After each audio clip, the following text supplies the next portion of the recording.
The Selkie Girl, retold by Susan Cooper, illustrated by Warwick Hutton, and read by Shanti Bluebird.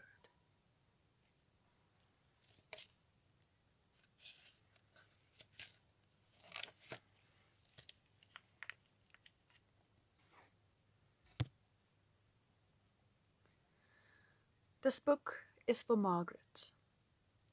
The islands rise green out of the sea, where the waves foam over the grey rocks and strange things may happen there. Don Allen lived on the biggest island. He had a small farmhouse called a croft, with 10 sheep grazing a few acres of land, and he had a boat for fishing in the sea. His parents were dead, and he had no wife, so he lived there with only a dog called Angus to herd the sheep, and a cat called Cat to keep the croft free of mice. He was lonely sometimes. He would listen to the wind singing in the chimney and wished it were a human voice.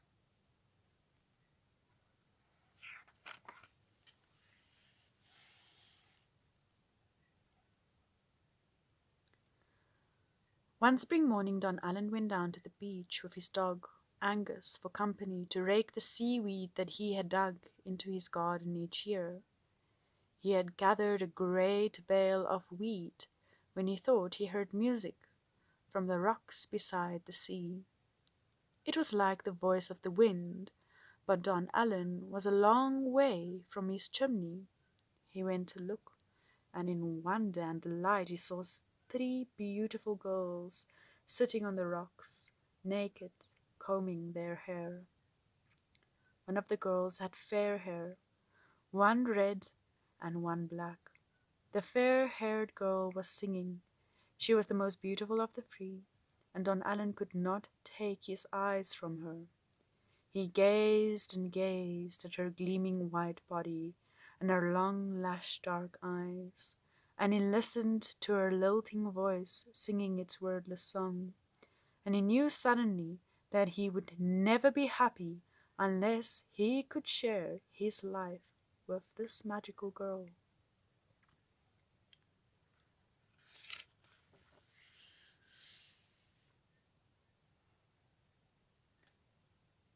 Then Angus the dog turned from chasing a crab and saw the girls, and he began to growl deep in his throat like summer thunder far away. The 3 girls looked up startled and saw Don Allen and his dog, and in an instant each of them snatched up a shapeless bundle that was lying at her side and plunged over the edge of the rocks into the sea, and all at once they were no longer girls but sulkies, grey seals, 3 sleek shapes flashing dark through the waves. Don Allen stood on the beach forlorn. "Come back," he called into the memory of the lovely singing girl. "Oh, come back."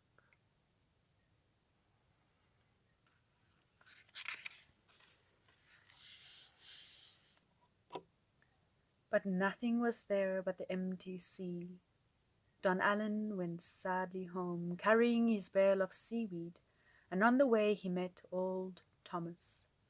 Thomas was the most ancient man in the islands. He had a lame leg and only 3 teeth left in his head, but he had sharp eyes. "And what is the matter with you, Don Allen?" he said. "Did the sea take your boat in exchange for that fine weed?" Don Allen sighed. "I am in love," he said, and he told old Thomas about the beautiful vanished girls who has turned into seals.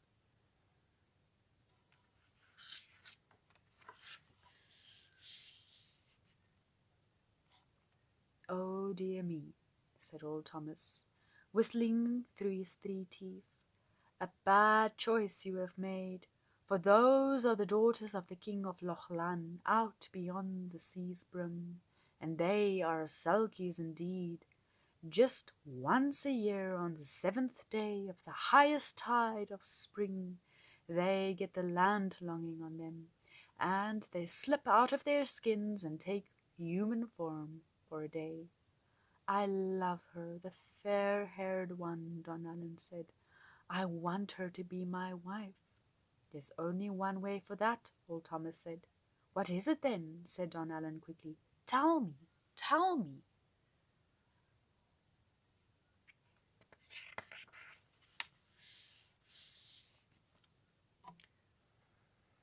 Old Thomas looked thoughtful at Don Allen's bale of seaweed. "And what will you give me if I tell you?" he said. "This fine seaweed for your garden," Don Allen said, "and one like it every year. Will you carry it to my croft?" "I will," Don Allen said eagerly. "And will you dig it into my soil?" "I will, I will." Don Allen snatched old Thomas up from the ground, perched him on top of the seaweed, and carried him off towards his croft. "Tell me," he said. Old Thomas grinned down at him. "You must wait until the same day next year," he said, "at the seventh stream of the flood tide in spring. And if then you are still foolish enough to be in love, you must go to the rock and steal the bundle that is beside the Selkie Girl. When she is out of the sea, for that is her skin, and without it she cannot become a seal again. You must not destroy it, or she will die. But as long as you keep it safe and hidden, she will follow you and stay with you." Don Allen shouted for joy. Old Thomas said quietly, "But a wild creature will always go back to the wild in the end."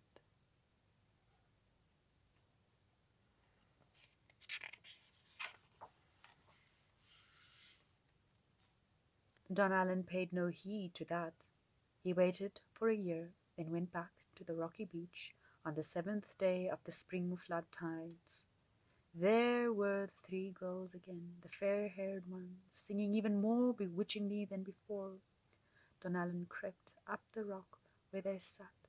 The dark-haired girl caught sight of him and cried out in warning, and all three girls dived at once into the sea. But Don Allen had hold of the bundled sealed skin of the girl he loved.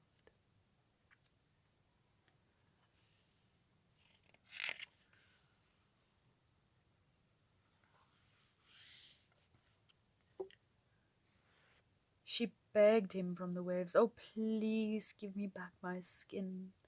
Out in the ocean swells, Don Allen could see two gleaming shapes swimming, waiting for her, a dark grey seal and one with a reddish skin. "Come with me," he called to the Selkie Girl. "Come with me and be my wife, and I will work for you and love you well, and we shall be happy all of our days." He walked away up the beach with her skin, knowing she must follow, and when she came after him, he gave her a soft woolen shawl that had belonged to his mother to cover her nakedness. She was crying bitterly, but she followed him.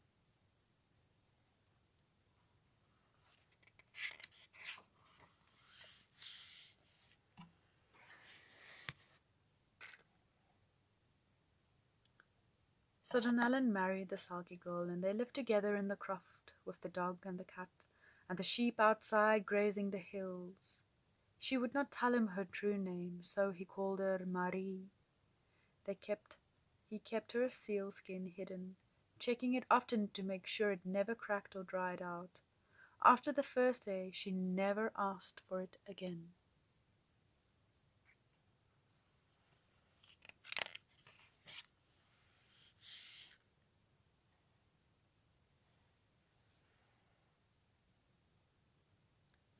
Marie worked as hard as Don Allen on the croft, and because he was gentle and loving, she no longer wept. When the first child was born, he saw her smile, but he never heard her sing again. And each year, when the seventh day of the flood tides come around, in the spring, he would find her looking sadly out to the sea, with her head tilted as if she were listening. As the years passed, 5 children were born to Marie and Don Allen, 3 boys and 2 girls. They were called Dougal, Margaret, Neil, Kate Annie, and James. They were bright, handsome children, sweet-voiced and strong-backed, and they lived happily on the croft by the sea. Only Kate Annie, who was thoughtful, wondered why she felt sometimes that her quiet mother had lost something precious and wished that she could give it back to her again.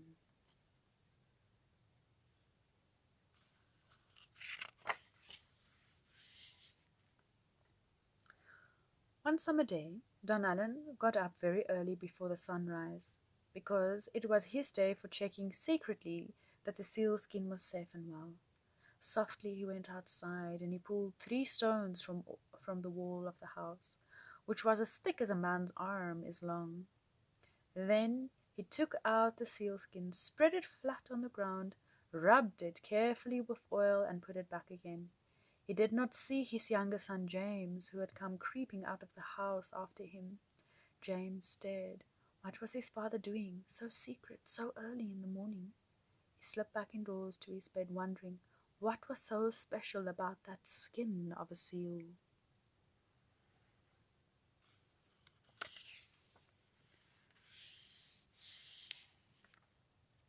Later that day, John Allen took the 3 biggest children out to the fields. James went outside the house and looked at the wall. He could not see the place where his father had moved the stones. He went back to his mother, who was making oat cakes for Kate Annie. "Mother," he said, "why is my father keeping an old sealskin in our wall?" Marie stopped mixing the dough. Very slowly she put down the bowl and spoon on the table, and she looked at James as if she had never seen him before. Both children saw a glow of happiness like sunlight in her face, and for the first time in their life, they heard her laugh. "Oh, James," she said, "you have found my skin." She took his hand and Kate Annie's, and the 3 of them ran outside and took the sealskin from the wall. Marie laughed again in delight, and Kate Annie felt warm at the sound.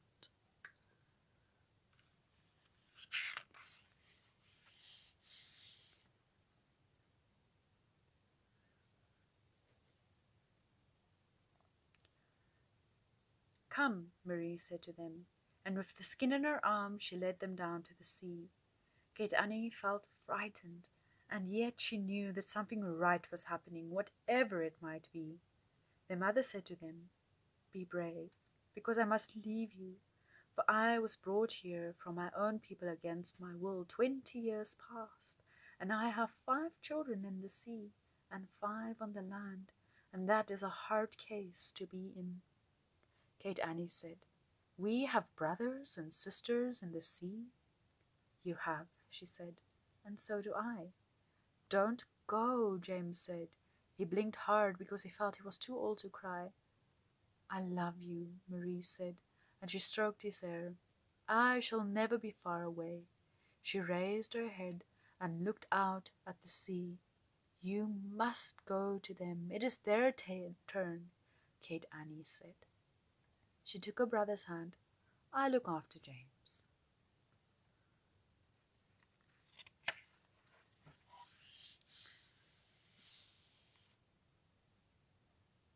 Marie stepped into the sea and smiled at the wash of waves about her feet. She said, "I shall always be here watching over you. Whether you are in the islands or on the sea, I promise you. And every year at the 7th stream of the flood tide in spring, you will all see me as I am now." She kissed them and she dived into the sea, holding the sealskin. Out in the ocean swells they saw 2 gleaming shapes swimming, waiting for her, a dark grey seal and one with a reddish skin. Then suddenly there were 3, as a light-coloured seal joined them. The 3 curved and swerved and dived in the foaming water, and then they were gone. "She isn't drowned, is she?" James said. "Of course not," said Katie Ann. "Come home and we'll bake the oatcakes."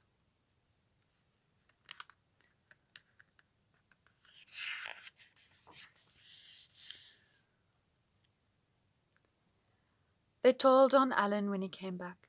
He said sorrowfully old Thomas was right in the end, but none of the children understood what he meant.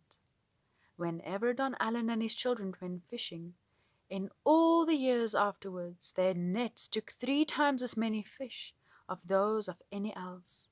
When storms churned the waves and threw wrecks on shore, the boat was always safe. There were tales of the great grey seals had been seen carrying it on their backs. In springs, at the flood tide, the family would go down to the rocks by the sea, and they would come back with a look on their faces like sunlight. And still today, if you listen to the wind blowing around Don Allen's house, there is a singing in it that seems to come from the sea.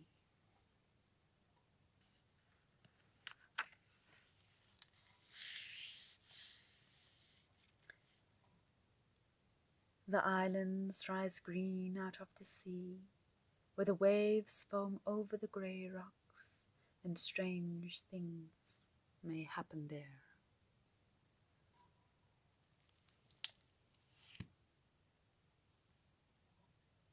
The end.